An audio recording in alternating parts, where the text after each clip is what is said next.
बिस्मिल्लाहिर्रहमानिर्रहीम अस्सलामु अलैकुम। Welcome to my channel BTech info. आज का जो मेरा टॉपिक है डिस्कशन का वो इंटरव्यू के हवाले से है,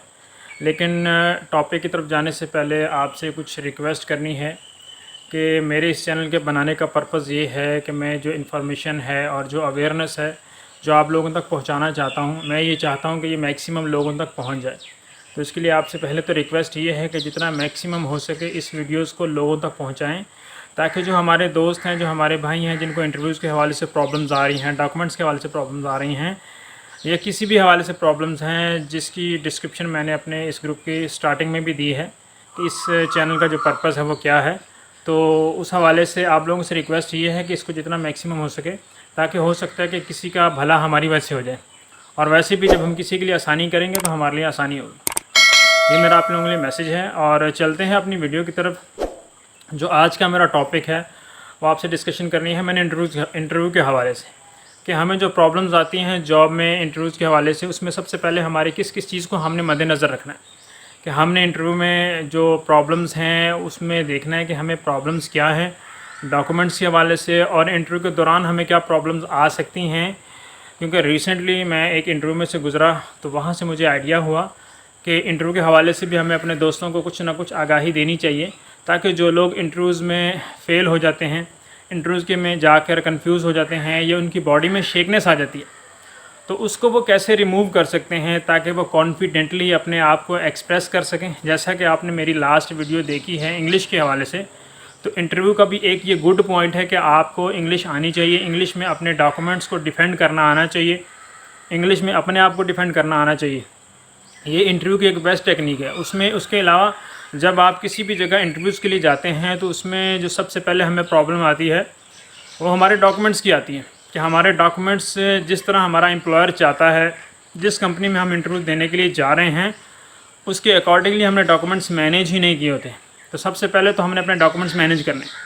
कि हमारा जो एक्सपीरियंस है क्या उस जो एम्प्लॉयर है उसके एक्सपीरियंस को फुलफ़िल कर रहा है कि नहीं कर रहा, क्या हमारी डिग्री उसको मैच कर रही है कि नहीं कर रही। उसके अलावा क्या हमारे पास एक्स्ट्रा सर्टिफिकेशंस हैं कि जो हमारी डिग्री के साथ अटैच होकर हमारे इंटरव्यू के लिए हेल्पफुल हो सकती हैं। ये चीज़ें मद्देनज़र रखनी है। उसके बाद सबसे जो मेन मिस्टेक होती है अगर हम लोकल इंटरव्यू के लिए जा रहे हैं या बाहर के लिए,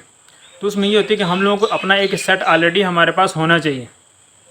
एक फ़ोटोकॉपीड हमारा कंप्लीट सेट हमारे पास होना चाहिए, कि ताकि हमें इंटरव्यू में जाने से पहले दोबारा इस चीज़ की जो है ना मुश्किल ना उठानी पड़े कि हम लोग दुकान पे जा रहे हैं, किसी फ़ोटोशॉप के वाले के पास जा रहे हैं कि हम अपने डॉक्यूमेंट्स कॉपी करवा के एक सेट बना लें। तो सबसे पहले तो इस चीज़ को अपने जहन में रखें कि आपके पास एक हार्ड का फॉर्म में एक सेट तो लाजमी होना चाहिए। और उसके अलावा सॉफ्ट में आपको मल्टीपल ट्रेड्स के, अगर आप कुछ 2-3 ट्रेड्स के काम को जानते हैं तो आपने उसके अकॉर्डिंगली अपने डॉक्यूमेंट्स सॉफ्ट में रखने हैं। अच्छा, जब इंटरव्यूज़ में हम जाते हैं तो सबसे पहले मिस्टेक क्या होती है? मिस्टेक ये होती है कि हम लोग एक तो अपने आप को एक्सप्रेस नहीं कर सकते। जब एक्सप्रेस नहीं कर सकते तो जो हमारा जो इंटरव्यू का पर्पस होता है वही हमारा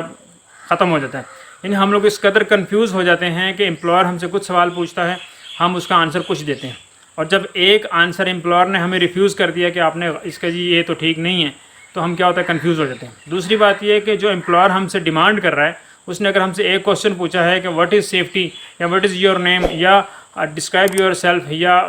Y you want to join us, इस तरह का अगर उसने एक क्वेश्चन पूछा तो उसका आंसर भी आपने वही देना है। आपने वो आंसर नहीं देना कि जो आपको आता है, आपने वो आंसर देना है जो एम्प्लॉयर को चाहिए। ये तो मैंने आपको मिसाल के तौर पर समझाया, लेकिन ये है कि आपने आंसर वही करना है कि जो उसको चाहिए। और उसके अलावा जो मैंने आपको अपना बता रहा था कि इंटरव्यू में मैं अपीयर हुआ तो उसमें ऐसे ऐसे लोग थे कि इंजीनियरिंग डिग्री की हुई है, उन्होंने अच्छे हाईली क्वालिफाइड हैं, लेकिन शॉर्ट लिस्टिंग के अंदर उससे जब एम्प्लॉयर है जो शॉर्ट लिस्टिंग कर रहा है वो उससे क्वेश्चन पूछ रहा है, और लड़के इतने शेक हो रहे हैं, इतने कंफ्यूज हो रहे हैं कि सिंपल आंसर हैं, सिंपल क्वेश्चंस हैं, उनको भी वो आंसर नहीं कर पा रहे हैं।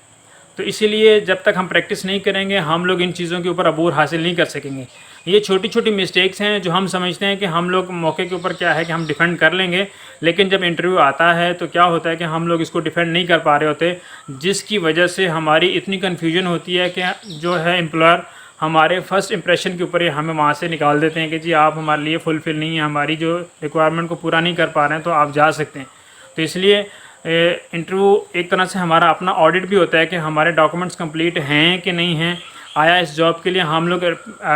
फुली प्रिपेयर्ड हैं कि नहीं हैं। तो ये हमारा एक ऑडिट है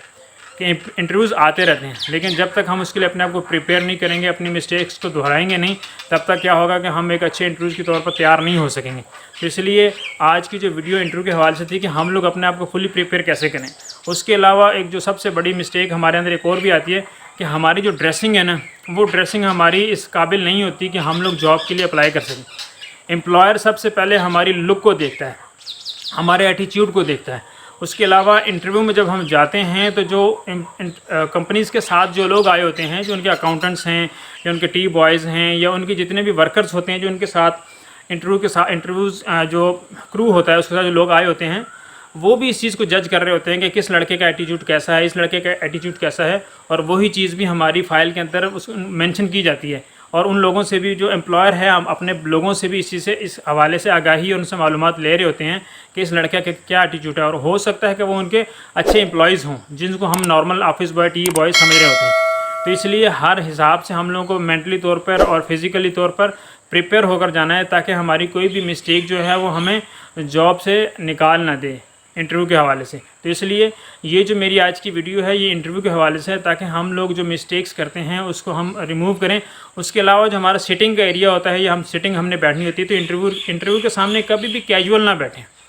अटेंटिव बैठें, उसकी बात को सुनें। और जब हम अटेंटिव बैठेंगे, उसकी बात को सुनेंगे, तो उससे क्या होगा कि हमें उससे क्वेश्चन रिपीट करने की ज़रूरत नहीं पड़ेगी। सम टाइम हम इतने कैजुअल होते हैं, ये हमारी तैयारी नहीं होती, या हम लोग इतने पजल हो जाते हैं, इतने परेशान हो जाते हैं कि जब इंटरव्यूअर हमसे कोई क्वेश्चन पूछता है, या क्वेश्चन पूछने के अलावा अगर वो इंग्लिश में कुछ हमसे आस्क करता है, कुछ भी इंग्लिश में करता है, तो हमें समझ नहीं आती। हम उसको जब सॉरी करते हैं या sir kindly repeat your question, तो इससे बड़ा बैड इंप्रेशन पड़ता है कि ये मेरी तरफ तवज्जो ही नहीं दे रहा बच्चा।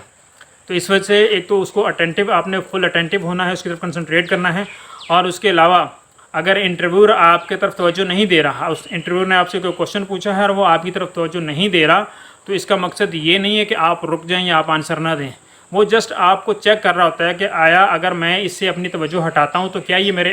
क्वेश्चन का आंसर दे रहा है, या इसको आंसर नहीं आता तो ये खामोश हो गया। तो ये वो मिस्टेक्स हैं जो हमें इंटरव्यू के अंदर, जिसकी वजह से हमारे इंटरव्यूज़ रह जाते हैं। तो इसलिए और कोशिश करें जहाँ भी इंटरव्यूज़ आते हैं लाजमी जाएँ। उससे ये होता है कि आपकी जो पुरानी मिस्टेक्स हैं वो आपके सामने आती रहती हैं, उसको आके लिखें, उसको रिमूव करें, उसके ऊपर स्टडी करें, और जो जॉब के अंदर जॉब डिस्क्रिप्शन मेंशन है उसको तैयार करके जाएं। ऐसे इससे क्या होगा कि इससे आपकी 50% तैयारी पहले ही हो जाएगी। और उसके बाद ये कि जब आप इंटरव्यू के लिए जाते हैं तो वहाँ पर आपके लेवल के काफ़ी सारे लोग आए होते हैं। कोई इंटरव्यू के लिए बंदा निकलता है, उससे क्वेश्चनिंग पूछ ली, अंदर क्वेश्चनिंग क्या हो रही है, तो उससे आपको आइडिया हो जाता है कि किस तरह की क्वेश्चनिंग हो रही है। लेकिन उससे मेन, अगर आप जॉब डिस्क्रिप्शन को ही तैयार करके चले जाते हैं तो आपका इंटरव्यू तैयार हो जाता है। तो ये वो चीज़ें हैं जिसके ऊपर अमल करके हम लोग जो हैं वो एक अच्छे इंटरव्यू देने के तौर पर अपीयर हो सकते हैं, और इससे होपफुली कि हम लोग जल्दी ही जॉब ले लेंगे।